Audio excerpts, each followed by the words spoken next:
For 51 years, a single document stayed hidden, not buried, not lost, guarded. And the man who guarded it took the truth to his grave. No one knew his real job. No official record explained why he lived alone, or why he never threw anything away, except one thing he refused to destroy: a classified file, sealed, incomplete, marked with a name that doesn't exist in any archive. The incident. For half a century, he protected it in silence. Now he's gone, and the file has resurfaced. His name was Elias Ward. At least, that's the name on his driver's license. Born in 1939.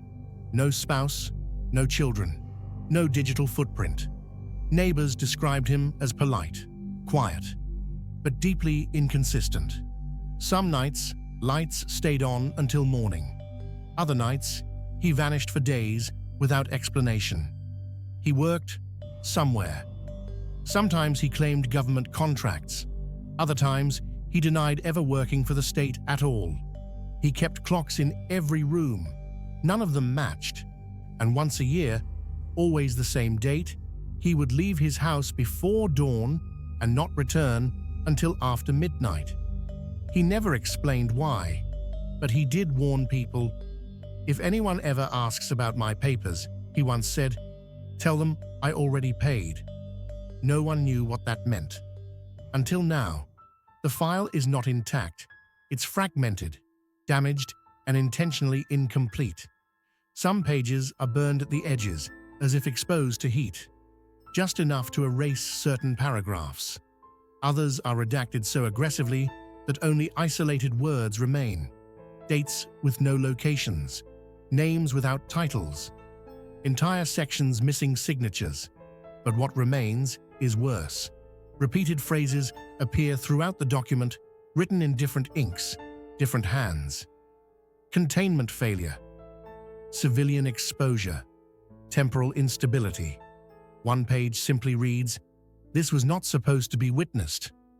Another ends mid-sentence. "We heard them be..." and then nothing. The final classification stamp is unfamiliar. Not declassified, not restricted. Just one word: deferred. According to the fragments, the incident occurred in late summer 1973. The location is never stated directly, but coordinates appear repeatedly, always corrected, always crossed out, as if someone couldn't decide where it happened or when. The document hints at an event involving a controlled test, something experimental, something that moved from theory into reality too fast. There are references to a threshold, a breach, a second environment, and then the language changes. Casualty numbers are removed. Witness statements are summarized, not quoted. Entire teams are reassigned or erased from the record within days. One section lists missing persons, not presumed dead, not recovered, unaccounted. Several names repeat, then disappear.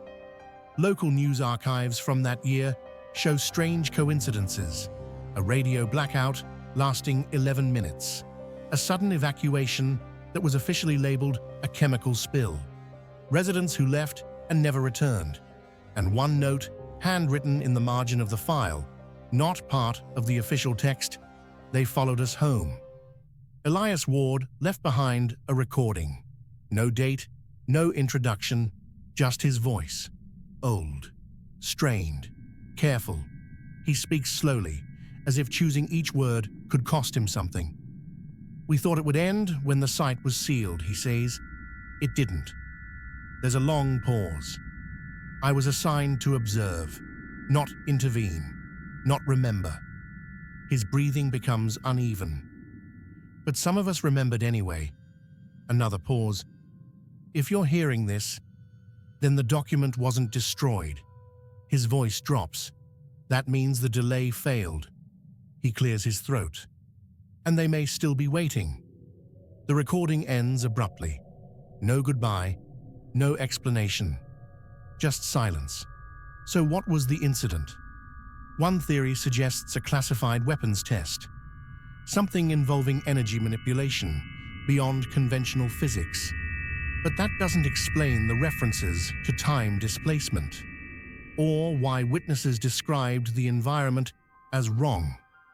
Another theory points to early experiments in dimensional research, attempts to access somewhere else, not travel, not communication, exposure. Then there's the darkest theory, that the incident wasn't an experiment at all, that it was an encounter. The document mentions reciprocity, observation returned, and a single chilling line buried beneath layers of redaction. They became aware of us. If that's true, then containment was never about keeping something in. It was about keeping something out. One detail changes everything. The last page of the file contains a timestamp, not a date, a countdown. It ends exactly 51 years after the incident. The same year Elias Ward died, the same year the document resurfaced. And scribbled beneath it, in his handwriting, are 4 words: "I'm not the last." For 51 years, one man stood between the truth and the world. He watched, he waited, and he paid whatever price was required to keep the incident buried. Now, the silence is broken. The document is no longer hidden. The delay is over.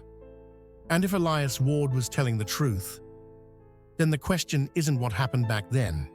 It's this: what happens when whatever crossed over realizes we're still here?